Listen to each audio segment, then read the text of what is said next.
Therizhandur Rahimia Arabic கல்லூரி. உங்கள் ஆண் பிள்ளைகள் 7 ஆண்டுகளில் ஆலிம் பட்டத்துடன் பிகாம், பிபிஏ, பிஏ டிகிரிகளும் பெற்று சிறந்த ஆலிமாக வெளிவர இன்றே தொடர்பு கொள்ளுங்கள்.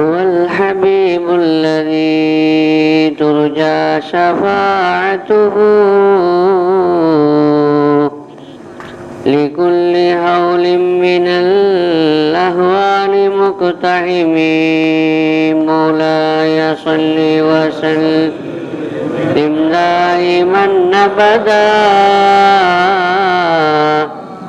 على حبيبك خير الخلق كلهم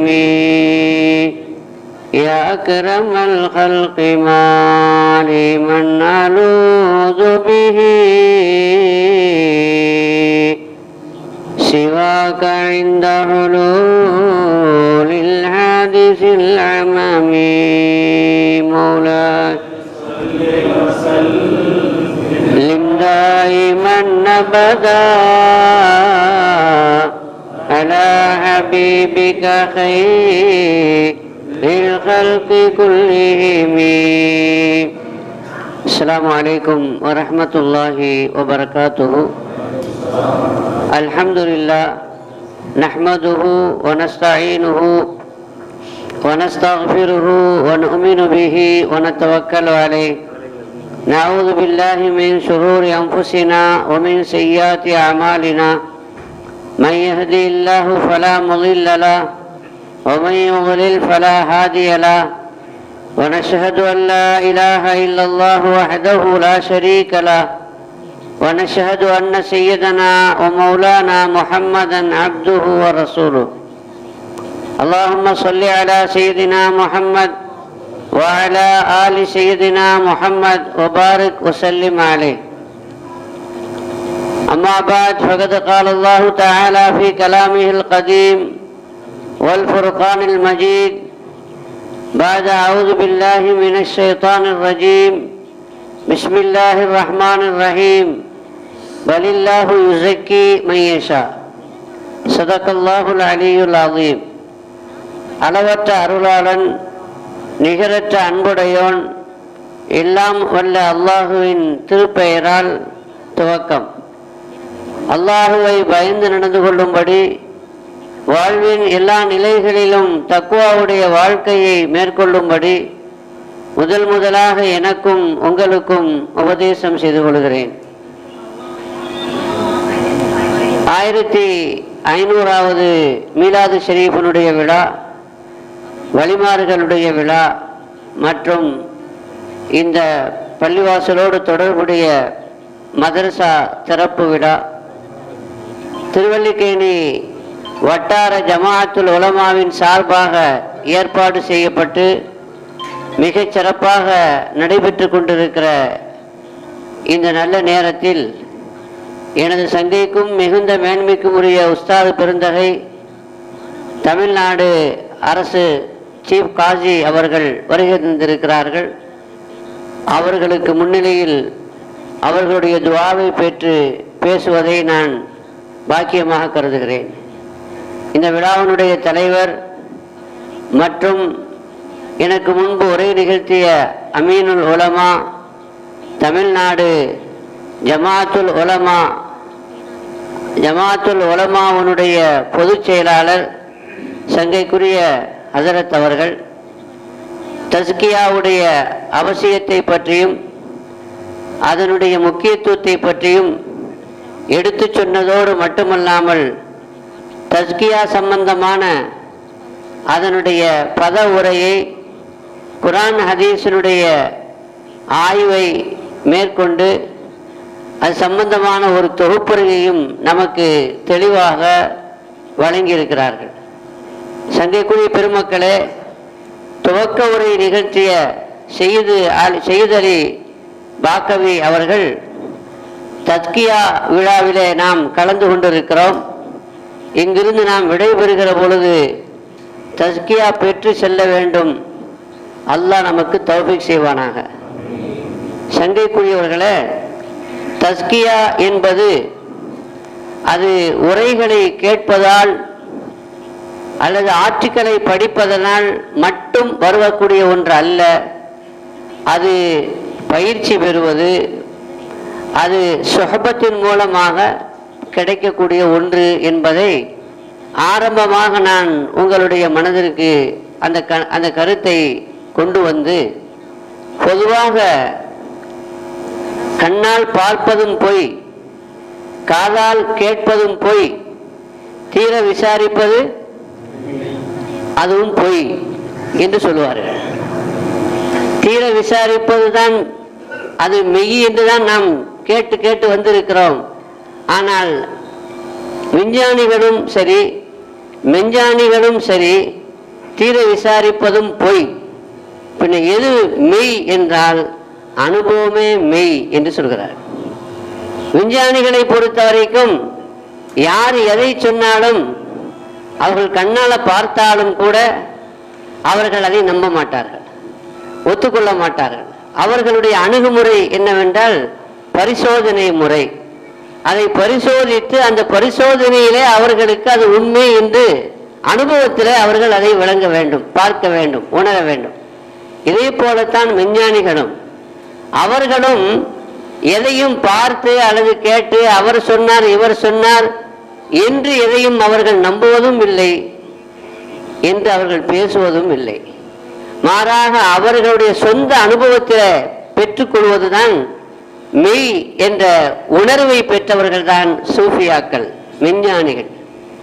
எனவேதான் ஒரு சயின்டிஸ்ட், அவனுக்கு ஒரு கேள்வி வந்தது, கல்யாணம் கல்யாணம் என்று சொல்கிறார்கள், கல்யாணம் என்றால் என்ன என்று தெரிந்து கொள்ள வேண்டும். இப்போ கல்யாணம்னா என்னன்னு தெரிந்து கொள்ளணும்னா அதை பற்றி ஆராய்ச்சி செய்து வழங்கினா சரிப்பட்டு வராது. அவன் என்னங்க செய்யணும், என்ன செய்யணும்? கல்யாணம் என்றால் என்ன என்பதை அவனுடைய வழியில, சயின்டிஸ்டனுடைய முறையில கல்யாணம் செய்து பார்க்கணும். கல்யாணம் செய்து பார்த்தா தான் கல்யாணம்னா என்னன்னு தெரியும் சொல்லி கல்யாணம் செய்தானாம். எதற்கு கல்யாணம் செய்தான்? நாம் செய்வதை போல அல்ல. அவன் கல்யாணம் செய்தது கல்யாணம் என்றால் என்ன, ஷாதிக்கா என்பதற்காக வேண்டி அவன் கல்யாணம் பண்ணான். கல்யாணம் செய்து அதற்கு பிறகு கொஞ்ச நாள்ல அதாவது விஞ்ஞானம்னா என்னன்னு அவனுக்கு தெரியாம போச்சான் அப்படின்னு சொல்லுவாங்க. அவன் அதுல மூழ்கிட்டான், அந்த அனுபவத்துல மூழ்கி விட்டான் என்று சொல்லுவார்கள். ஆக விஞ்ஞானமும் சரி மெஞ்ஞானமும் சரி அனுபவத்தில் மூலமாக பெறுவதுதான் என்பதை, தஸ்கியா என்பதும் அந்த அனுபவத்தில் கிடைக்கக்கூடிய ஒரு பலன் என்பதை நாம் ஆரம்பமாக விளங்கிக் கொள்ள வேண்டும். அந்நசீஹத்து முஷ்கிலுன் அந்நசீஹத்து சஹலுன் வ கபூலுஹா முஷ்கிலுன் என்று ஹஜ்ரத் இமாம் கஸாலி ரஹ்மத்துல்லாஹி அலைஹி சொல்லுவார்கள். நசீஹத் செய்வது, உபதேசம் செய்வது அது ரொம்ப ஈஸி தான். நீங்கள் அப்படி செய்யுங்க இப்படி செய்யுங்க நான் அழகாக பேசிட்டு போயிடலாம். ஆனால் கபூல் செய்கிறது கொஞ்சம் கஷ்டம். எனவே கபூல் செய்கிறது தான் தஸ்கியத். அதை ஏற்றுக்கொண்டு அதன் பிரகாரம் வாழ்வதும் நடப்பதும் தான் ஆன்மீகம், அதுதான் தஸவ்வுஃப். எனவேதான் ஹஜ்ரத் இமாம் அலி இப்னு அபி தாலிப் ரலியல்லாஹு அன்ஹு அவர்களிடத்திலே கேட்கப்பட்டது, நீங்கள் அல்லாஹுவை நம்புகிறீர்களா? நம்புகிறேன். அல்லாஹுவை நீங்கள் பார்த்திருக்கின்றீர்களா என்று கேட்டார்களாம். அப்பொழுது ஹஜ்ரத் அலி ரலியல்லாஹு அன்ஹு சொன்னார்களாம், பார்க்காத எதையும் நான் நம்புவதில்லை என்று சொன்னார்களாம். இந்த அனுபவம் தான் தஸவ்வுஃப் என்பதை ஆரம்பமாக நாம் விளங்கிக் கொள்ள வேண்டும். தஸ்கியா என்பது யாரு செய்வது?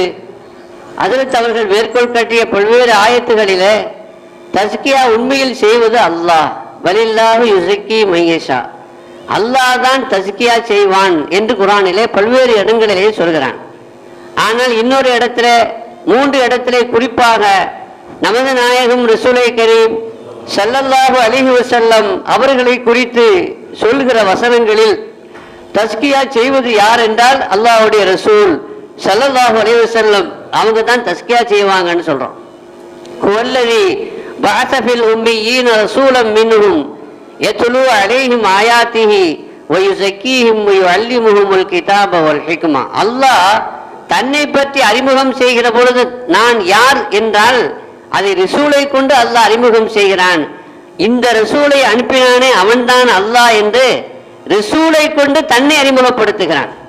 அலி இப்னு அபி தாலிப் இடத்திலே கேட்டார்கள், அல் அரஃப்த ரப்பன் ரப்பக பி முஹம்மதின் அவ் முஹம்மதன் பி ரப்பி ரப்பிக்கா என்று கேட்டார்களாம். அல்ல அரப்த ரப்பக்க பி முஹம்மதின் ஸல்லல்லாஹு அலைஹி வஸல்லம் அவர்களை கொண்டு உங்களது ரப்பை அறிந்தீர்களா? அம்மலது அரப்த முஹம்மதன் பி ரப்பிக்க, உங்கள் ரப்பை கொண்டு நீங்கள் அதாவது ரப்ப முஹம்மதை அறிந்தீர்களா என்று கேட்கப்பட்ட பொழுது அவங்க சொன்னாங்களாம், அரப்து ரப்பி பி ரப்பி, எனது ரப்பை நான் விளங்கினேன், எனது ரப்பை கொண்டுதான் விளங்கினேன்.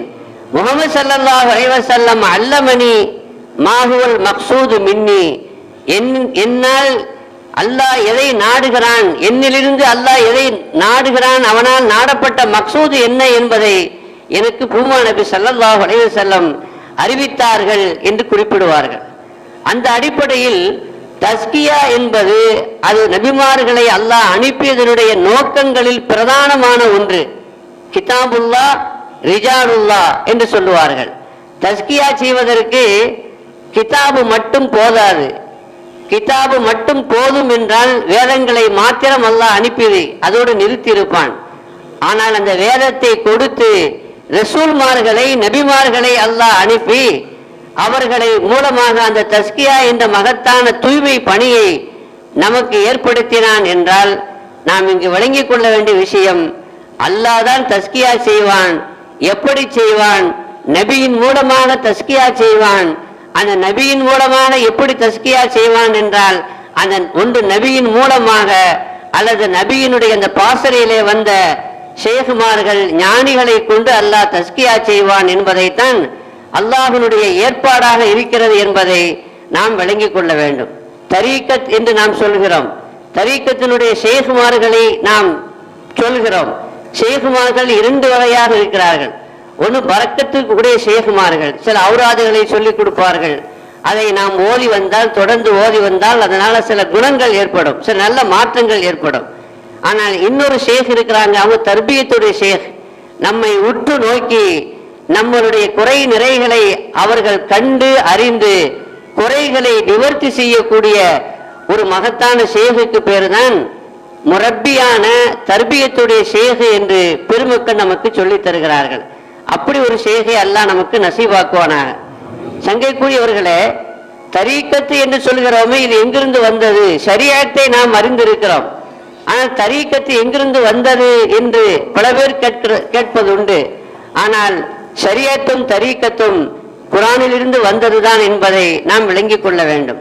சூரத்துல் ஜின்னிலே அல்லாஹ் குரான் ஷரீஃபிலே சொல்கிறான், தரீக்கத் அதை பற்றி அல்லாஹ் சொல்கிறான். ஜின்கள் நபிகள் நாயகம் ஸல்லல்லாஹு அலைஹி வஸல்லம் அவர்களை குறித்து செய்திகளை பகிர்ந்து கொள்கிற பொழுது அந்த ஜின்கள் பேசியதை நபி ஸல்லல்லாஹு அலைஹி வஸல்லம் அவர்களுக்கு வஹீன் மூலமாக அறிவித்து நமக்கு ஓதச் செய்கிறான். அதிலே அந்த ஜின்கள் சொல்கிறது, வஅன்னா மின்னா ஸாலிஹூன் வ மின்னா தூன ஸாலிக் குன்னா தராயிக கிததா என்று அந்த ஜின்கள் சொல்கிறது. நம்மை பொறுத்த வரைக்கும் ஜின்களிலே நம்மிலே சாலிஹானவர்களும் இருக்கிறார்கள். சாலிஹானவர்கள் சொன்னால் அவுலியாக்களும் இருக்கிறார்கள். ஜின்களையும் வலிமார்கள் உண்டு, ஜின்களையும் நல்லோர்கள் நாதாக்கள் உண்டு. மின்ன சாலிஹூன் வ மின்னா தூன ஸாலிக். இன்னும் நம்மில சில பேர் அதுக்கு கீழ்நிலையில உள்ள சராசரியான ஆண்கள் ஜின்களும் இருக்கிறார்கள். குன்னா தராயிக்க, நம்ம எல்லோருமே தரீக்கத்தில் இருக்கிறோம். அவரவர்களுக்கென்று ஒரு தரீக்கா இருக்கிறது என்று அந்த ஜின்கள் தங்களை பற்றி சொல்கிறது. பல தரீக்காக்கள் இருக்கிறது. நிறைவாக அல்லாஹ் அந்த குர்ஆனுடைய வசனத்தினுடைய முடிவிலே சொல்கிறான்,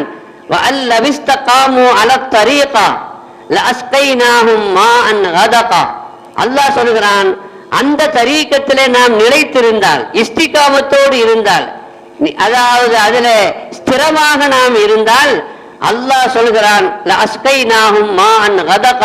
ஏராளமான நீரை ஏராளமான பானங்களை நாம் புகட்டுவோம் என்று அல்லாஹ் சொல்லி காட்டுகிறான். அந்த பானம் என்பது ஷராபன் தஹூரா. அது ஹிஸ்ஸியான பானங்களும் இருக்கிறது, மானவியான பானங்களும் இருக்கிறது. தரீக்கத்திலே நாம் இஸ்திகாமத்தாக இருக்கிற பொழுது அந்த பானம் ஷேகுமார்கள் பையத்து செய்த பிறகு நமக்கு ஒரு சுர்வு தருவார்கள். அது ஹிஸ்ஸியான ஒரு அடையாளபூர்வமான ஒரு பானம். அந்த பானத்தினுடைய தொடர்ச்சியாக நமக்கு பானங்கள் ஷராபுகள் வந்து கொண்டே இருக்கும். என்று அல்லாஹ் சொல்வதை போல ஏராளமான பொங்கி வழிகிற அந்த ஞான, அதாவது பூம்புணல், அது பொங்கிக் கொண்டே இருக்கும், நாம் அதிலிருந்து பருகிக் கொண்டே இருப்போம். இப்படி சொல்லுகிற இந்த தரீக்கத்துல நம்முடைய ஷேகுமார்கள் நமக்கு செய்வதுதான் தஸ்கியத்து. பயான கேட்கறது, அது சம்பந்தமாக ஒரு ஆர்வத்தை பெறுவது, உற்சாகத்தை பெறுவது. இந்த தஸ்கியா பயிலரங்கத்துல நாம கலந்துக்கிட்டோமா, அப்ப நாம தஸ்கியா அல்லாஹ்வுடைய, அதாவது கல்வை பரிசுத்தப்படுத்தி கொண்டோம் என்று நீங்கள் நிச்சயமாக நம்புற அளவுக்கு சீப்பான ஆட்கள் இல்லை. உங்களுக்கு தெரியும், இந்த பயான கேட்கறது பயான் செய்யக்கூடிய ஆளை பொறுத்து அது கொஞ்சம் எவ்வளவு அசரு செய்யும் அப்படிங்கறத நீங்க விளங்கி இருக்கிறீங்க. அசல்ல தஸ்கியா என்பது வெறும் பயான கேட்பதன் மூலமோ அல்லது ஆர்டிக்கல் படிப்பதன் மூலமாகவோ விஷயங்கள் தெரிந்து கொள்ளலாமே தவிர, ஆர்வங்கள் அதில் அதிகரிக்கலாமே தவிர, அதில் தஸ்கியா கிடைக்க வேண்டிய தஸ்கியா கிடைக்குமா என்றால் கிடைக்காது. நமக்கெல்லாம் மஷ்ஹூராக பிரபல்யமாக தெரிந்த ஒரு மக்கூலா தான் லவ்ல சனத்தானி ல ஹலக்கன் நுஅமான். இதை சொன்னவர்கள் ஹஜ்ரத் இமாமுல் ஆலம் அபூ ஹனீஃபா ரஹ்மத்துல்லாஹி அலைஹி. வயசு என்ன என்று கேட்ட பொழுது 2 வயசுன்னு சொன்னாங்க. 80க்கு மேல வயசு இருக்கும் பொழுது அவங்க வயசு 2 என்று சொன்னார்கள். என்ன நீங்க போய் 2 வயசு அப்படின்னு, நீங்க பிறந்த குழந்தையா? இல்லையே, 80 வயசுக்கு மேல இருக்கக்கூடிய உங்களுக்கு எப்படி 2 வயசு என்று கேட்ட பொழுது அப்பொழுதுதான் சொன்னார்கள், லவ்ல சனத்தானி ல ஹலக்கன் நுஅமான். 2 வருஷம் ஜாஃபர் சாதிக் ரலியல்லாஹு அன்ஹு அவர்களோடு அவர்களுடைய சுஹபத்திலே நான் இல்லை என்று சொன்னால் இந்த நுஅமான் ஹலாக்கா இருப்பார் என்று சொன்னார்கள். என்றால் இல்மிலே குறைவில்லை, ஆய்விலே குறைவில்லை, மிகப்பெரிய ஞானத்தையும் அறிவையும் ஷரியத்தினுடைய ஞானத்தையும் ஃபிக்ஹையும் பெற்றவர்கள் தான், முழுமையாக பெற்றவர்கள் தான் இமாமுல் ஆலம் அபூ ஹனீஃபா ரஹ்மத்துல்லாஹி அலைஹி அவர்கள். ஆனாலும் கூட அவர்கள் அந்த இமாம் ஜாஃபர் சாதிக் அவர்களோடு 2 வருஷம் இருந்த அந்த சுஹபத், அதாவது சஹாபாக்களுக்கு நாம் சஹாபி என்று ஹதீஸில் நமக்கு சொல்லப்படுகிறது என்றால் கண்மணி நாயகத்தினுடைய சுஹபத்திலே இருந்தார்கள். அந்த சுஹபத்தின் மூலமாக பெறுவதுதான் தஸ்கியத் பயிற்சி. அந்த பயிற்சிக்கு நாம் என்ன செய்ய வேண்டும்? முயல வேண்டும். தரீக்கத்தில் நமக்கு எத்தனையோ தரீக்காக்கள் இருக்கிறது, முஅத்தபரான தரீக்காக்கள், உலகமெல்லாம் ஏற்றுக்கொண்ட தரீக்காக்கள் இருக்கிறது. அந்த தரீக்காவிலே நாம் இணைந்து கொள்ள வேண்டும். இன்னைக்கு எல்லா விஷயத்திலையும் போலிகள் வந்து விட்டது, அதிலே நாம் பலியாகி விடக்கூடாது. 2வது, நாம் தஸ்கியா பெற வேண்டும் என்றால் நாம் எந்த ஷேகிடத்திலே பையத் பெறுகிறோமோ அந்த ஷேகுடைய அந்த தரீக்காவுடைய சனது முத்தசிலாக இருக்க வேண்டும். ஒரு ஹதீஸு அது சஹீஹாக இருக்க வேண்டும் என்றால் ஸிஹ்ஹத்துல் ஹதீஸினுடைய முதல் நிபந்தனையே இத்திசாலு சனத். நாம் எல்லாம் அறிந்திருக்கிறோம். சனது முத்தசிலாக இருந்தால்தான் அது சஹீஹினுடைய முதல் நிபந்தனையை அது பெறுகிறது. ஹதீஸில் சனது முன்கத்தியாக இருந்தால், இடையிலே ராவிகள் விடுபட்டிருந்தால், அந்த ஹதீஸு மற்ற எல்லா சருத்தையும் பெற்றிருந்தாலும் கூட ஸிஹ்ஹத் சஹீஹி என்ற நிலையை பெற முடியாது. என்பதை போல ஷேக் அவர்கள், நாம் தர்பியத் செய்யக்கூடிய ஒரு ஷேகை கைப்பற்றுகிற பொழுது அவர்களுக்கென்று ஒரு சில்சிலா இருக்கும். அந்த சில்சிலா இங்கிருந்து கௌசுல் ஆலம் வரைக்கும், ஹஜா நாயகத்தினுடைய அவங்க வரைக்கும், இப்படி ஷேகுமார்களோடு போய் சேர்ந்து அங்கிருந்து ரசூலுல்லாஹி ஸல்லல்லாஹு அலைஹி வஸல்லம் அவர்களை போய் சேர வேண்டும். கௌசுல் ஆலம் டு ரசூலுல்லாஹ், அது ஓகே, முத்தசில் தான். ஹஜா நாயகத்திலிருந்து ரசூலுல்லாஹி ஸல்லல்லாஹு அலைஹி வஸல்லம், அதே மாதிரி நக்ஷபந்தியா, திருமதியா, ஷாதுலியா, இந்த மகான்களுடைய அந்த தரீக்கத்தில் அங்கிருந்து கடைசி வரைக்கும் செல்லக்கூடிய அந்த சனது முத்தசிலாக இருக்கும். நம்முடைய ஷேகிடமிருந்து அந்த மகான்களை தொடக்கூடிய அந்த சில்சிலா அதிலே இன்கிட்டாக இருக்கிறதா இல்லையா என்பதை நீங்கள் பார்த்து நீங்கள் கவனமாக தேர்ந்தெடுக்க வேண்டும். அது யாரு எப்படிங்கிறத அது நீங்கள் தான் செய்ய வேண்டிய ஒரு விஷயம். ஒரு சின்ன உதாரணம் சொன்னால் புரியும். சனது ஏன் முத்தசிலாக இருக்க வேண்டும் என்ற நிபந்தனை நமக்கு விதிக்கப்படுகிறது என்றால், இப்ப உதாரணமாக நபிகள் நாயகம் ஸல்லல்லாஹு அலைஹி வஸல்லம் அவர்கள் அல்லாஹுவை பார்த்தார்கள், சஹாபாக்கள் அந்த ரசூலை பார்த்தார்கள், தாபீன்கள் பார்த்த சஹாபியை பார்த்தார்கள், தபஅ தாபீன்கள் பார்த்தவர்களை பார்த்தார்கள். இப்படியே பார்த்ததினால் கிடைத்த அந்த அசர் அப்படியே என்ன செய்ய, அந்த ஜீன் ரூஹானியான அந்த ஜீன் கை மாறி வந்து கொண்டே இருக்கிறது. கல்பு மாறி அது வந்து கொண்டே இருக்கிறது. இப்போ நமக்கும் நம்முடைய ஷேகுக்கும் அந்த கடைசி சனதுக்கும் இடையில முத்தசிலாக அது இருந்தால்தான் இந்த கனெக்ஷன் தொடரும். இல்லை என்றால் எங்கேயாவது ஒரு இடத்துல முன்கத்தியாக சனது இருந்தால் அதோடு கட்டாகிவிடும். ஒருவன் ஒரு கரண்டை தொடுறான்னு வச்சுக்கோங்க, நல்லா பாதுகாக்கணும். கரண்டை தொட்டா என்னங்க ஆகும்? ஷாக் ஆகும். தொட்டவனை தொட்டால் அவனும் ஷாக் ஆகுமா? தொட்டவனை தொட்டால் எத்தனை பேர் தொட்டாலும் ஷாக் அடிக்கும் இல்லையா? ஆனா இடையில அதாவது ஒருத்தனை ஷாக் ஆச்சு, தொட்டவனை ஆனா அவனை தொடாத இன்னொருத்தனை நீங்க தொட்டீங்கன்னா என்ன செய்யாது? ஷாக் அடிக்காது. அதுக்கு பிறகு அந்த தொடாத அவனை எத்தனை பேர் தொட்டாலும் யாருக்குமே என்ன செய்யாது? ஷாக் அடிக்காது. இது மாதிரிதான் சனது இத்திசால் இல்லைன்னா அந்த தொட்டவனை தொட்டவன் அப்படி தொட்டாதான் அந்த ஷாக் அடிக்கும். அந்த சனதனுடைய அசர் உங்களுக்கு வரும். இல்லை யாராவது இடையில ஏதாவது ஒரு சனது முன்கத்தியாக இருந்தால் அந்த குணம் கிடைக்காமல் போய்விடும், அதனுடைய தொடர்ச்சி உங்களுக்கு கிடைக்காமல் போய்விடும். எனவேதான் சனது முத்தசிலாக இருக்க வேண்டும் என்பதை நமக்கு வலியுறுத்தப்படுகிறது.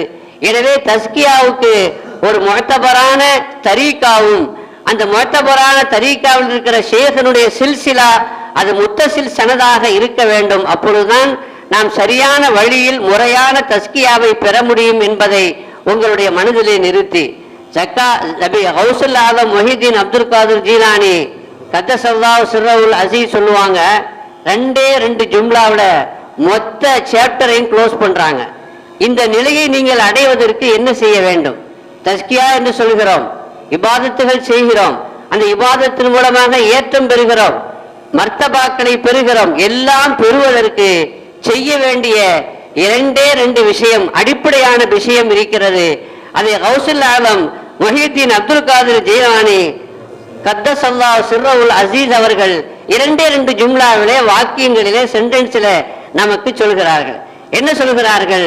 குன் மஅல் காலிகி பிலா ஹல்கின், குன் மஅல் காலிகி பிலா ஹல்கின், நீ காலிக்கோடு ஆகிவிடு, இடையிலே ஹல்க் வராமல், ஹல்க் இல்லாமல். 2வது சொல்கிறார்கள் குன் மஅல் ஹல்கி பிலா நஃப்ஸின், நீ ஹல்கோடு சிருஷ்டிகளோடு நீ ஆகிவிடு, இடையிலே குறுக்கே நப்சு வராமல். இந்த 2 ஜும்லா இருக்கிறதே அடிப்படையில் நம்மை நாம் செதுக்கிக் கொள்வதற்கு, நம்மை நாம் சீர்தூக்கி பார்ப்பதற்கு, நாம் எப்படி இருக்கிறோம் என்பதை தெரிந்து கொள்வதற்கு, முடிவு செய்து கொள்வதற்கு ஒரு சரியான அழகான அளவுகோல் என்பதை நாம் விளங்கிக் கொள்ள வேண்டும். குன் மஅல் காலிகி, உனக்கும் காலிக்குக்கும் இடையில் இருக்கிற தொடர்பு இபாதத்துகளின் மூலமாக என்னென்ன இபாதத்துகள் செய்கிறாயே, தொழுகையாக இருக்கலாம், நோன்பாக இருக்கலாம், தர்மமாக இருக்கலாம், ஹஜ்ஜாக இருக்கலாம், உம்ராவாக இருக்கலாம், குர்ஆன் ஓதுவதாக இருக்கலாம், தஸ்பீஹ் செய்வதாக இருக்கலாம், ஸலவாத்து சொல்வதாக இருக்கலாம், அல்லது மக்களுக்கு செய்யக்கூடிய சமூக சேவையாக இருக்கலாம், நன்மையை தரக்கூடிய எல்லா காரியங்களையும் நீ செய்யலாம். குன் மஅல் காலிகி, உனக்கும் அந்த காலிக்குக்கும், அந்த காலிக்கை திருப்திப்படுத்தக்கூடிய, நெருக்கத்தை பெறக்கூடிய அந்த காலிக்கோடு நீ இந்த இபாதத்துகள் வழியாக, திக்ரின் வழியாக, தியானத்தின் வழியாக நீ ரப்போடு இருக்க வேண்டும். எப்படி இருக்க வேண்டும்? பிலா ஹல்கின், உனக்கும் காலிக்குக்கும் இடையில ஹல்க் வந்து விடக்கூடாது. அப்படின்னா நீ எவ்வளவுதான் இபாதத்து செய்தாலும், எவ்வளவுதான் தியானம் செய்தாலும், எவ்வளவுதான் வணக்க வழிபாடுகளிலே ஈடுபட்டாலும் உனக்கு இடையில, காலிக்குக்கும் உனக்கும் இடையில எந்த ஹல்கும் வரக்கூடாது என்று சொன்னால் என்ன அர்த்தம்? யாருமே இல்லை இந்த உலகத்துல, உன்னையும் அல்லாஹ்வை தவிர வேறு யாரும் இல்லை, நீ மட்டும் இருக்கிறாய், ரப்போடு இருக்கிறாய். அந்த நிலைக்கு நீ வர வேண்டும் என்று சொல்கிறார்கள். யாருமே இல்லை என்று வருகிற பொழுது உன்னை புகழ்வதற்கும் ஆள் இல்லை, உன்னை விமர்சிப்பதற்கு ஆள் இல்லை, நீ நல்ல இபாதத் செய்யற அப்படின்னு உன்னை பத்தி பாராட்டுறதுக்கு ஆள் இல்லை, அல்லது இவன் என்ன ஆலிம் சா, இவர் என்ன ஷேக் என்று குறை சொல்றதுக்கும் ஆள் இல்லை. அப்படி இருந்தா தானே அவர் அப்படி சொல்லுவாரோ, அல்லது இவர் இப்படி சொல்லுவாங்களோ, மக்கள் நம்மளை பத்தி அப்படி பேசுவாங்களோ, இப்படி பேசுவாங்களோ. அப்படின்னா மக்களே இல்லை, யாருமே இல்லை. பிலா ஹல்கின், நீ காலிக்கோடு உன்னுடைய தொடர்பை ஏற்படுத்திக் கொள்கிற பொழுது உன்னோடு யாருமே இருக்கக்கூடாது, யாருமே இல்லை. உன்னை பத்தி குறை சொல்றதுக்கும் ஆள் இல்லை, உன்னை பத்தி போடுறதுக்கும் ஆள் இல்லை. இஹ்லாஸ், அதற்கு பேரு இஹ்லாஸ் என்று தஸவுஃபிலே ஷரியத்தில் நாம் அதற்கு பேர் வைத்திருக்கிறோம். யஹ்யாவில ஒரு உதாரணம் சொல்லுவார்கள். ஆட்டு மந்தையில நீ தொழுகின்றாய். ஆட்டு மந்தையிலே தொழுகின்ற பொழுது இப்ப நம்ம பள்ளிவாசல்ல தொழுகிறோம், பல பேர் கடந்து போறாங்க, பல ஜமாத்தார்கள் நம்மளை பார்க்கறாங்கும் பொழுது மனசுல நம்மளையும் அறியாம ஒரு என்ன வரலாம், நம்மளை பார்த்தா என்ன செய்வாங்க, என்ன நினைப்பாங்க, என்ன சொல்லுவாங்க, எப்ப பார்த்தாலும் தொழுது இருக்கிறாரு, எப்ப பார்த்தாலும் தஸ்பீஹ்ல இருக்கிறாரு, எப்ப பார்த்தாலும் குர்ஆன் ஓதிட்டு இருக்கிறாருன்னு யாராவது என்ன செய்வாங்க சொல்லுவாங்க. அப்படி சொல்றதுக்காண்டி நம்ம இபாதத் செய்யல, ஆனா நம்மளை பார்த்தா சந்தோஷம் வருதா இல்லையா? நம்ம இபாதத் செய்யும் பொழுது நம்மளை யாராவது பார்த்துட்டாங்கன்னா சந்தோஷம் அடைகிறோம். அதே நேரத்துல வித்தியாசமான ஒரு கோலத்துல வித்தியாசமான நிலையில அல்லாஹ் ரசூலுக்கு பிடிக்காத ஒன்று நம்ம பார்த்து கொண்டிருக்கிற பொழுது அல்லது கேட்டுக்கொண்டிருக்கிற பொழுது யாராவது வந்துட்டாங்கன்னா ஆஃப் பண்ணிடுறோம். வீணா போன வர்றான், நம்மளை பத்தி வகையா வழங்கியிருப்பான், இப்ப இதை பார்த்த உடனே என்ன இவன் இதைதான் பார்த்துட்டு இருக்கிறாரா அப்படின்னு என்ன செய்வான், ஆஃப் பண்றோமா இல்லையா? இப்படி இபாதத்து செய்கிற பொழுது நம்ம யாராவது பார்க்க மாட்டார்களா என்று நினைக்கிறோம். அப்படி பார்த்து விட்டால் சந்தோஷம் அடைகிறோம். அதே நேரத்தில் அதாவது பாவமான காரியங்களில் ஏதாவது நம்முடைய சனுக்கு லாய்க்கில்லாத சில காரியத்தை நாம் செய்கிற பொழுது கதவை பூட்டிக் கொள்கிறோம், யாரும் பார்க்கவில்லை என்பதை உறுதி செய்து கொள்கிறோம், பார்த்து விடக் கூடாது என்று எண்ணுகிறோம். இதெல்லாம் ஹல்க் வந்துருச்சு. குன் மஅல் காலிக்கு பிலா ஹல்கின், காலிக்கோடு நீங்கள் ஆக வேண்டும். எப்படி ஆக வேண்டும்? இடையில ஹல்க் வரக்கூடாது. யாருமே இல்லை அப்படின்னா யாருக்காக வேண்டி நீங்க இபாதத் செய்வீங்க, யாருக்காக நீங்க அமல் செய்வீங்க? எனவேதான் ஹஸ்ஸாலி இமாம் சொல்றாங்க, ஆட்டு மந்தையில நீ தொழுகின்றாய், இபாதத்து செய்கிறாய்னா உனக்கு இந்த ஆடு நம்மளை பாராட்டும், இந்த ஆடு நம்மளை பார்த்து நல்ல பெரிய தொழுகையாளியா இருக்கிறான் நம்ம எஜமா அப்படின்னு அது நினைக்கும். அப்படிங்கிற நினைப்பு நமக்கு வருமாங்க? அது பார்த்தா என்ன பார்க்காட்டா என்ன, அது நம்மளை கவனிக்கவே செய்யாது. இப்போ ஆட்டு மந்தையில நிற்கிற பொழுது எந்த நிலை? யாருமே இல்லாத ஒரு நிலைதான். வனாந்தரத்திலே நீங்கள் இபாதத் செய்கிறீர்கள், காட்டிலே இபாதத் செய்கிறீர்கள், மேலே அல்லாஹ் கீழே பூமி, உங்களுக்கும் அல்லாஹ்வுக்கும் இடையில வேறு யாரும் இல்லை, எந்த ஹல்கும் இல்லை. அப்படின்னா அந்த இபாதத் எவ்வளவு பூர்த்தியானதாக இருக்கும், எவ்வளவு பரிசுத்தமானதாக இருக்கும், எவ்வளவு இஹ்லாஸானதாக இருக்கும். அப்படி இருக்க வேண்டும் என்று கௌசுல் ஆலம் முஹித்தீன் அப்துல் காதிர் ஜீலானி கத்தஸல்லாஹு சிர்ரஹு சொல்றாங்க. குன் மஅல் காலிகி, நீ காலிக்கோடு ஆக வேண்டும். எப்படி ஆக வேண்டும் சொல்லுங்க? பிலா ஹல்கின், இடையில ஹல்க் வரக்கூடாது. இருந்தா தானே வர்றதுக்கு. யாருமே இல்லை, இருந்தாலும் அவங்கள கவனிக்காதன்னு அர்த்தம். யாருமே இல்லாட்டா எப்படி இருக்குமோ அதே மாதிரி எல்லோரும் இருந்தாலும் கூட நீ அவர்களை கண்டுகொள்ளாதே, அவர்கள் இருப்பதாகவே நினைக்காதே. அந்த அளவுக்கு அல்லாஹ்வோடு ஒன்றிவிடு என்பது மாத்திரம் அதனுடைய பொருள் அல்ல. அதனுடைய அர்த்தம் என்னவென்றால் எந்த வகையிலையும் காலிக்கு அதுல இடம் கொடுத்து விடாது. இதுதான் முதல் நிலை. இரண்டாவது என்ன சொல்றாங்க? குன் மஅல் ஹல்கி பிலா நஃப்ஸின், நீ ஹல்கோடு இருக்கிற பொழுது நஃப்ஸ் இல்லாமல் இருக்க வேண்டும். நஃப்ஸை விலக்கி அதை தள்ளி வைத்து விட்டு நீ ஹல்கோடு இருக்க வேண்டும். ஹல்கோடு இருக்க வேண்டும் என்று சொன்னால் இப்பொழுது நாம் இமாமத் செய்கிறோம், மக்களோடு பழகுகின்றோம், தரிசு நடத்துகிறோம், கிதாபுகள் எழுதுகிறோம், பயான் செய்கிறோம், சமூக சேவை செய்கிறோம் இல்லையா? மக்களோடு பழகுகிறோம், சொந்த பந்தங்களோடு பழகுகிறோம், மனைவி மக்களோடு பழகுகின்றோம், உஸ்தாத் மாணவர்களோடு பழகுகின்றோம், நம்முடைய சம்பந்திகளோடு பழகுகின்றோம், நம்முடைய விரோதிகளோடு பிறலாம் மால் ஹல்க் விரோதிகளோடு பழகுகிறோம். நம்மளுடைய சொந்தம் நமக்கு தெரிந்தவர்கள் தெரியாத எல்லா மக்களோடையும் நாம் இருக்கிற பொழுது எப்படி இருக்க வேண்டும் என்றால் பிலா நஃப்ஸின், நஃப்ஸ் இல்லாமல், நீ என்று ஒன்று இல்லாமல் இருந்தால் நீ எப்படி இருப்பாயோ அப்படி ஹல்கோடு இருக்க வேண்டும் என்கிறார்கள் கௌசுல் ஆலம் முஹித்தீன் அப்துல் காதிர் ஜீலானி.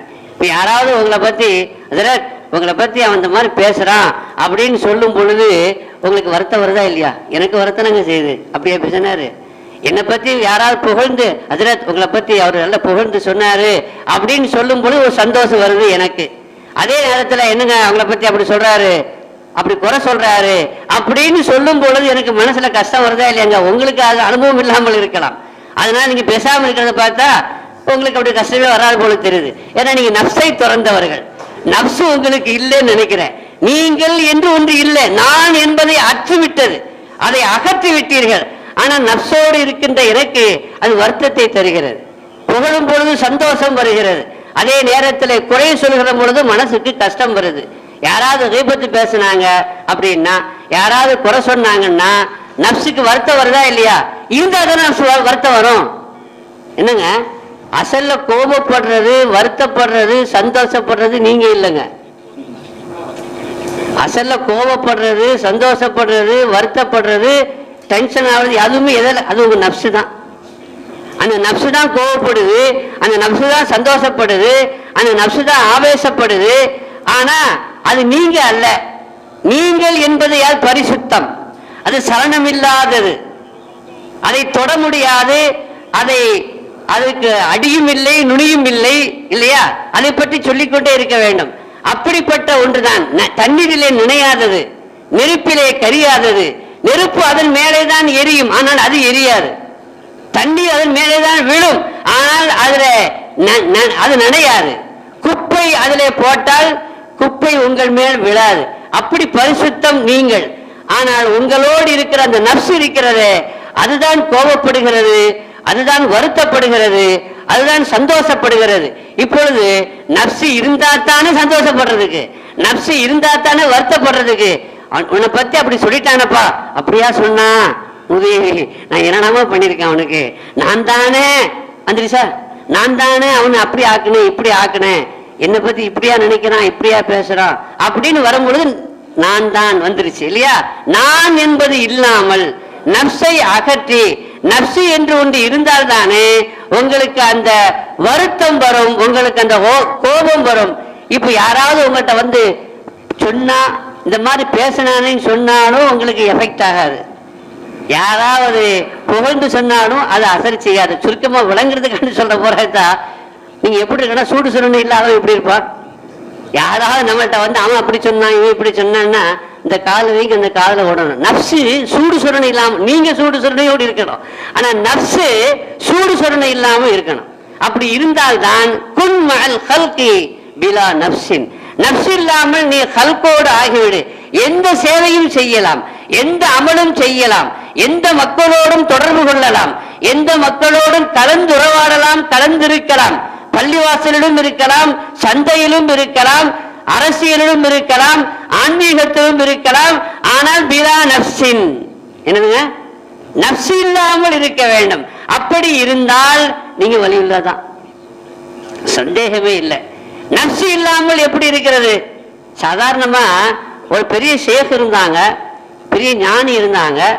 அவங்கள பார்க்கறதுக்கு ஒரு பண்டிட்னா பண்டிதர், படித்தவர் போனார். எதுக்கு போனார் அப்படின்னா ஞானத்தை பெறுவதற்காக வேண்டி போனார். ஞானத்தை பெறுவதற்காக வேண்டி போன அந்த பண்டிட்டு அந்த ஷேகிடத்துல, அந்த ஞானி இடத்துல சென்று எனக்கும் உங்களுடைய அந்த ஞானத்தை கற்றுத்தாருங்கள் என்று கேட்டுக்கொண்டார். என்ன வேண்டும்? ஞானம் வேண்டும். ஞானம் வேண்டுமா அப்படின்னா இருங்க அப்படின்னு போனார். பொதுவாக ஞானத்தை தேடி வந்தவர்கள், பெற வந்தவர்களிடத்துல ஞானிகளான தர்பியத்தினுடைய சேகமாக சொல்லக்கூடிய முதல் கண்டிஷன் என்ன தெரியுமா? பேசாம இருக்கணும், பொறுமையா இருக்கணும், பேசக்கூடாது, கேள்வி கேட்கக்கூடாது.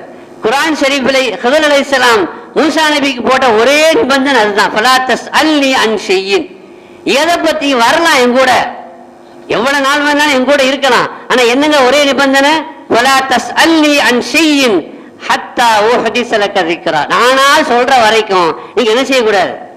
என்ன செய்யக்கூடாதுங்க? கேட்கக்கூடாது, வாய் திறக்கக்கூடாது, பேசக்கூடாது, கேட்கக்கூடாது. புத்தனை பத்தி ஒரு செய்தி படித்தேன். புத்தனிடத்துல இப்படிதான் ஒரு பண்டிட்டு வந்தார். பண்டிட்டு வந்து சொன்னாரு, எனக்கு ஞானம் நீங்கள் கற்றுத்தர வேண்டும் என்று சொன்னார். புத்தன் சொன்னான், நீங்கள் என்னிடத்துல ஞானம் பயில வேண்டும் என்றால் 2 வருஷம் என்னோடு இருக்க வேண்டும். அந்த 2 வருஷமும் எந்த கேள்வியும் கேட்கக்கூடாது.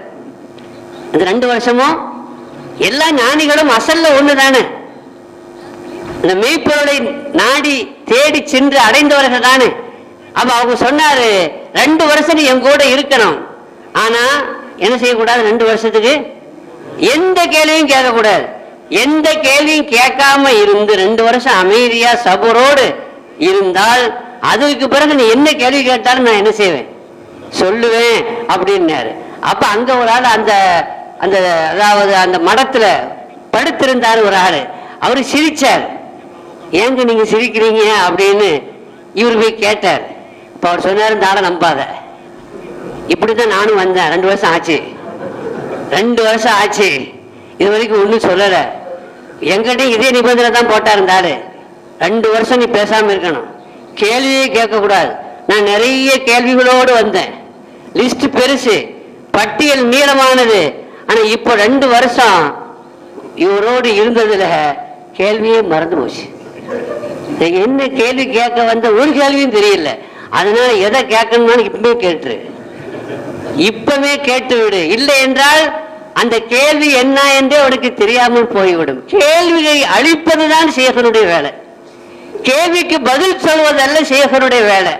ஹதரத் அலைஹிஸ்ஸலாம் கேட்கக்கூடாதுன்னு சொன்னது பதில் சொல்வதற்கல்ல, கேள்வியே வரக்கூடாது. கேள்விக்கு பதில் சொன்னா அது மேலும் மேலும் சந்தேகத்தை தான் வளர்க்குமே தவிர ஒரு நிறைவை அது தராது. ஒரு கேள்விக்கு ஒரு பதில் சொன்னு வைங்களேன், அந்த பதில்ல ஒரு கேள்வி வரும். அதுக்கு ஒரு பதில் சொன்னா அந்த பதில்ல ஒரு கேள்வி வரும். கேள்விக்கு சொல்லப்படுகிற பதில் கேள்வியை அதிகரிக்க செய்யுமே தவிர அது உங்களுக்கு தெளிவை தராது. அதனால நீங்க என்ன செய்யணும் அப்படின்னா, கேட்கறதா இருந்தா இப்பவுமே என்ன செய்யுங்க, கேட்டுருங்கன்னா. அப்ப என்ன வேலை என்ன, அவருடைய வேலை என்னன்னா, இந்த 2 வருஷத்துல உண்மையான ஒரு குருவா இருக்கக்கூடியவர் என்ன செய்வார் அப்படின்னா, கேள்விக்கு பதில் சொல்ல மாட்டாரு, கேள்வி எல்லாம் அழித்து விடுவார். கேள்வி எல்லாம் அழிச்சு விடுவார், ஜீரோ ஆக்கிடுவார். ஜீரோவா ஏன் ஆக்குறாரு? இப்ப நம்ம பழைய அந்த சொன்ன விஷயத்துக்கு வருவோம். ஷேகடத்துல ஒரு பண்டிட் வர்றாரு, ஞானம் பெறுவதற்காக வர்றாரு. சரி இருங்க அப்படின்னு சொல்லிட்டு காஃபி போட்டு எடுத்துட்டு வர்றாரு. கொடுக்கணும்ல, வந்தவருக்கு கொடுக்கணுமா இல்லையா? அதற்காக காஃபி போட்டு கொண்டு வர்றாங்க. காஃபி போட்டு கொண்டு வந்து ஒரு கப்பு, அந்த கப்புல அந்த காஃபியை ஊத்துறாங்க. ஊத்திக்கிட்டே இருக்காரு. ஆனா சிந்தி நிரம்பி என்ன செய்யுது, வழியுது. ஆனாலும் ஊத்திக்கிட்டே இருக்காரு. புரியுதாங்க? கப்புல காஃபியை ஊத்துறாரு குரு, அது நிரம்பிடுச்சு. நிரம்புன என்னங்க செய்யும், வழியும். நிரம்பி வழியுது, ஆனா ஊத்திக்கிட்டே இருந்தாரு. எங்க எங்க நிரம்பி வழியுதுங்கன்னாரு. அப்படியா, ஓகே நீ போயிட்டு வரலான்னு. நீ என்ன செய்யிட்டு வரலாம், போயிட்டு வரலான்னு. ஏன்னா ஞானம் என்றால் என்ன, யாருக்கு ஞானம் வரும் என்பதை அவர் சொல்லிவிட்டார், இவரும் புரிந்து விட்டார். அப்படி என்னத்தை சொன்னார் அவரு? சொல்வதல்ல ஞானம், பாடம் நடத்துவதல்ல ஞானாசிரியருடைய வேலை. மௌலானா ஜலாலுத்தீன் ரூமி ரஹ்மத்துல்லாஹி அலைஹி அவர்கள் பாடம் நடத்தி கொண்டிருக்கிறார்கள், தஃசீர் நடத்தி கொண்டிருக்கிறார்கள். அப்படி விளக்கம் சொல்லி கொண்டிருக்கிற ஒரு நேரத்தில் ஒரு நாள் மஜ்லிஸ்ல அவங்களுடைய உஸ்தாத் சதுருத்தீன் கூனவி ரஹ்மத்துல்லாஹி அலைஹி வந்திருக்கிறாங்க. அவங்க அங்க அமைதியா உட்கார்ந்து இருக்கிறாங்க. இப்போ ஜலாலுத்தீன் ரூமி அவர்களிடத்துல ஒருவர் கேட்டார், ஃபக்கீர் என்றால் யார் அப்படின்னு கேட்டாரு. ஆனா அவங்க பதில் சொல்லல, மௌனமா இருந்தாங்க. திரும்பவும் கேட்டார், ஃபக்கீர் என்றால் யார் அப்படின்னு கேட்டாங்க. அவருக்கு என்ன சொல்லல, பதில் சொல்லல. திரும்பவும் கேட்டார், ஃபக்கீர் என்றால் யார். அவங்க பாக்குறாங்க, கேள்வி கேட்டவர் பாக்குறாங்க, கவனிக்கிறாங்க. மௌலானா ஜலாலுத்தீன் ரூமி ரஹ்மத்துல்லாஹி அலைஹி கவனிச்சுட்டு அப்படியே குனிஞ்சிடறாங்க. தாளுக்கு என்ன பதிலே சொல்ல மாட்டேங்காரு, தெரியல போல தெரியுது, என் கேள்விக்கு பதில் சொல்லல அப்படின்னு நினைச்சுக்கிட்டு என்ன பதில் சொல்லாம இருக்கிறாரு என்று சொல்லி கொண்டு வெளியே போனார். அப்பதான் சதுருத்தீன் கூனவி ரஹ்மத்துல்லாஹி அலைஹி சொன்னாங்க, அட உனக்கு பதில் சொல்லிட்டார்ப்பா அவருன்னாங்களாம். ஆனா பதில் சொன்னாங்க, பதில் சொல்லல. ஆனா சதுருத்தீன் கூனவி ரஹ்மத்துல்லாஹி அலைஹி சொன்னாங்களா, அட நீ 3 தடவை கேள்வி கேட்டாய், 3 தடவையும் பதில் சொல்லிவிட்டார். என்ன பதில் சொன்னாரு? அதான் பதில். ஞானிகள் சொல்லக்கூடிய பதில் அது வாயால சொல்றது இல்லை. பொதுவாக என்னை போன்ற ஆலிம்கள் பயான் செய்வது காலை கொண்டு, கவுளை கொண்டு. ஆனால் சூஃபியாக்கள் ஞானிகள் அவர்களும் பயான் செய்வார்கள். அவங்க எதை கொண்டு? ஹாலை கொண்டு. நம்ம ஹுக்கமா ஹிக்மத்துல படிச்சிருப்போம், அதாவது ஹுக்கமாய இஸ்ராக்கியீன்கள், ஹுக்கமாய மஷாயின்கள் அப்படின்ட்டு. இந்த இஸ்ராக்கியினுடைய ஞானிகளுடைய வேலை என்னன்னா, இப்ப மஷாயின்கள் அப்படின்னா எனக்கும் உங்களுக்கும் ஒரு முனாதரா நடக்குதுன்னா நானும் இங்க இருப்பேன், நீங்களும் இங்க இருப்பீங்க. நான் பேசுவேன், நீங்க பேசுவீங்க, கேள்வி கேட்பீங்க, பதில் சொல்லுவேன். இப்படியே நேருக்கு நேர் விவாதம் நடைபெறும். இது மஷாயின்களுடைய தரீகா. இஸ்ராக்கியின்களுடைய தரீகா என்ன அப்படின்னா, ஒரு ஆளு அமெரிக்கால இருப்பாரு, இன்னொரு ஆளு இந்தியாவில இருப்பாரு, ஒரு ஆளு மஷ்ரிக்ல இருப்பாரு, இன்னொரு ஆளு மகரிப்ல இருப்பாரு. இவர் அங்கிருந்து கேள்வி கேட்பாரு, இவர் இங்கிருந்து பதில் சொல்வாரு. போன்ல பதில் சொல்றதல்ல, இப்ப இருக்கிற ஊடகங்களை பயன்படுத்தி சொல்லப்படுகிற பதில். அந்த காலத்துல அதாவது கிரேக்க ஞானிகளுடைய நிலையை சொல்லி வருகிறேன். அப்படின்னா இவர் இங்கிருந்து இவர் பேசுவாரு, அவர் அங்கிருந்து கேட்பாரு, அவர் அங்கிருந்து பதில் சொல்வாரு, இவர் திருப்பி இங்கிருந்து கேட்பாருன்னா கல்பு டு கல்பு, சதுரு டு சதுரு, இங்க வர்றது அங்கே, அங்கே தோன்றுவது இங்கே. இப்படி கல்வி வெளிச்சமானவர்களுக்கு பேச்சு அவசியம் இல்லை, நாவை திறக்க வேண்டியதில்லை. நாவை திறந்து பேசினால்தான் அது ஞானம் என்றால் எனக்கும், அதாவது அவர்களுக்கும் எனக்கும் என்ன வித்தியாசம் இருக்க போகிறது? எனவே சதுருத்தீன் கூனவி ரஹ்மத்துல்லாஹி சொன்னாங்க, நீ கேட்ட கேள்விக்கு பதில் சொல்லிவிட்டார். எந்த பதில் சொன்னார் என்றால் அவங்க சொன்னாங்க, ஃபகீர் என்றால் யார்? நிரம்ப ஞானத்தை வைத்துக்கொண்டு, நிரம்பி வழிகிற ஞானத்தை வைத்துக்கொண்டு, அப்படி பதில் ஞானம் பொங்கி வழிகிற அளவிற்கு இருக்கும் பொழுது எதையுமே பதில் சொல்லாம பேசாம இருக்கிறார்ல, பொறுமையா, அப்படி பொறுமையா இருக்கு. நமக்கு சபர் வராதுங்க. நமக்கு ஒரு விஷயம் தெரிஞ்சுட்டா அதை சொல்லணுங்கிற ஆசை தான் வருது.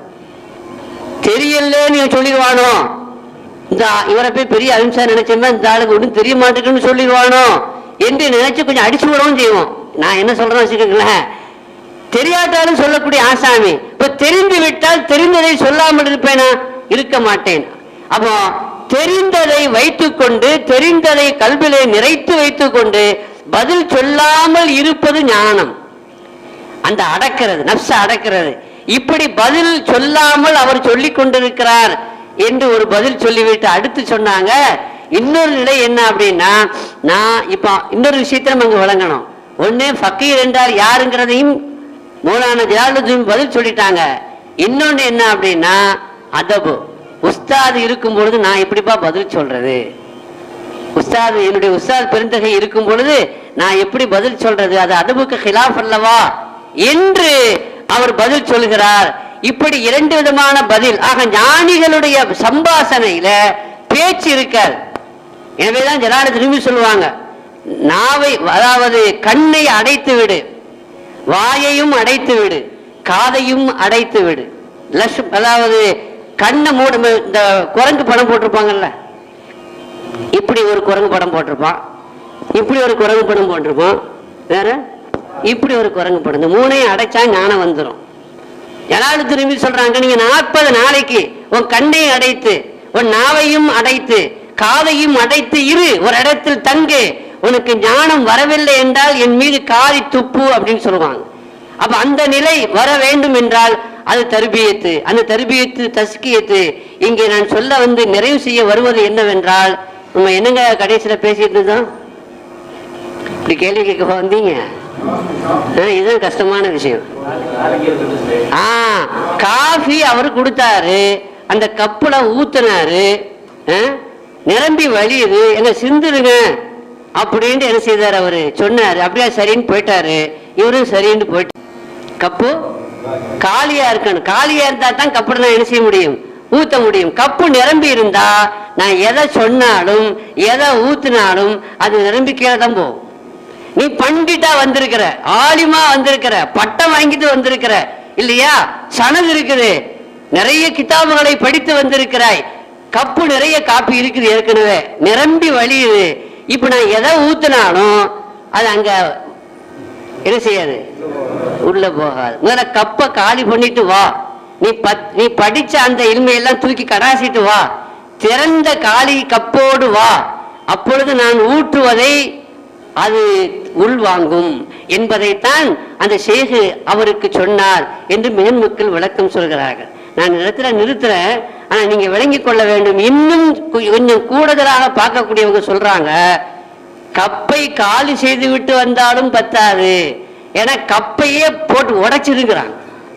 ஏன்னா கப்பு இருந்தால் மீண்டும் நிரம்பும், கப்பு இருந்தால் மீண்டும் நிரம்பும், ஏதாவது ஊற்றப்படும், ஏதாவது நிரம்பும். எனவே கப்பே இல்லாத ஒரு நிலைக்கு வந்தால்தான், காலியான மனநிலையில் வந்தால்தான் ஷேகு போடுகிற எந்த விஷயத்தையும் ஏற்றுக்கொள்கிற, உள்வாங்கக்கூடிய அந்த நிலை உனக்கு வந்தால்தான் நீ ஞானத்தை பெற முடியும், அவர் ஞானத்தை போட முடியும். இப்படிப்பட்ட நிலை வர வேண்டும் என்றால் ஷேகனுடைய, அது அவ்வளவு சாதாரணமா வந்துடாதுங்க. சும்மா பயானு கட்டிட்டு போனவொன்னு நமக்கு அப்புறம் வந்துருமானா வந்துடாது. ஷேகோடு சில பேருக்கு ஒரு வருஷத்துல வந்துடும், சில பேருக்கு ஒரு பார்வையிலேயே வந்துருது. அது அவங்களுடைய கெப்பாசிட்டியை பொறுத்தது. சில பேருக்கு 40 நாள் வரும், சில பேருக்கு 1 வருஷம், சில பேருக்கு 2 வருஷம், பல வருஷம் இருந்தா கூட அந்த நிலை வருமா வராதாங்கிறது அவங்களுடைய நப்சனுடைய கெப்பாசிட்டியை பொறுத்தது. ரப்புல் ஆலமீன் அத்தகைய நல்ல தௌஃபீக, இது உங்களுக்கு ஒரு ஆர்வத்தை உண்டாக்குவதற்காக இந்த நிகழ்ச்சி, அவ்வளவுதான். ஆக நீங்கள் என்ன செய்ய வேண்டும், நானும் என்ன செய்ய வேண்டும் என்றால், ஒரு ஷேகனுடைய சுஹபத்தில் இருந்து தர்பியத்து பெற வேண்டும். தர்பியத்து பெறுவதன் மூலமாகத்தான் தஸ்கியத்து ஏற்படும்.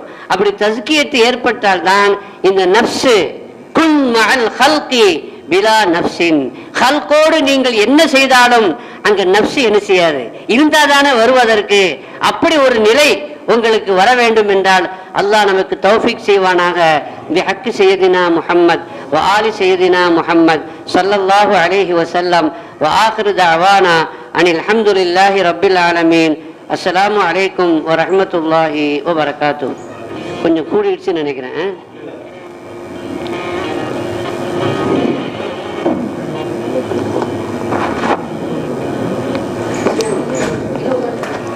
அல்ஹம்துலில்லாஹ். நமக்கு அற்புதமான முறையில் தஸ்கியத்து நப்சை பற்றி உரையாற்றிய ஆசான் அவர்களுக்கு அல்லாஹு ஜல்ல ஜலால் நீண்ட ஆயுளை தந்தருவானாக. அவருடைய சொல்லியும் செயலும் அல்லாஹ் கபூல் செய்வானாக. நன்றியோடு எல்லாம் சொல்லி உலமாக்களை சிரமப்படுத்தக்கூடாது என்பதை கருத்தில் கொண்டு